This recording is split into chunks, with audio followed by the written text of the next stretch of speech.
నమస్తే అండి. కుండీలో కొంచెం మనం స్టార్టింగ్ వాటర్ పోవటానికి అని చెప్పేసి పెంకులు అవి పెట్టేసుకుంటాం కదా, కొబ్బరి పెంకులు అవి పెట్టేసుకున్నాక ఫస్ట్ కొంచెం మట్టితో నింపేసుకుంటాం. నింపేసిన తర్వాత మన కిచెన్ వేస్ట్ ఉంటుంది కదా, కిచెన్ వేస్ట్ ఉల్లిపాయల పక్కలు, బనానా పీల్స్ ఇలాంటివన్నీ ఉంటాయి కదా, అవన్నీ ఇలా ఒక లేయర్గా వేసుకుంటాం.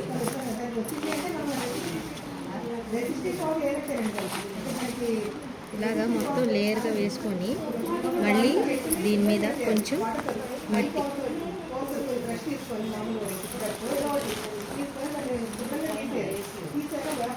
పై లేయరు కొద్దిగా మట్టి వేస్తాము.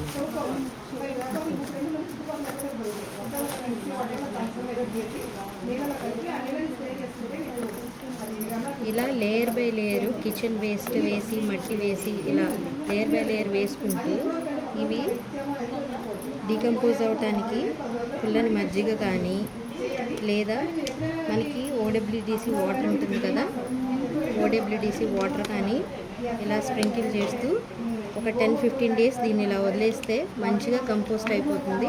15 డేస్ తర్వాత దీని మీద ఏదైనా మనం మొక్కలు వేసుకోవచ్చు. ఆకుకూర కానీ, కూరగాయలు కానీ, ఏ మొక్కలైనా వేసుకోవచ్చు. మంచి హార్వెస్ట్ వస్తుంది.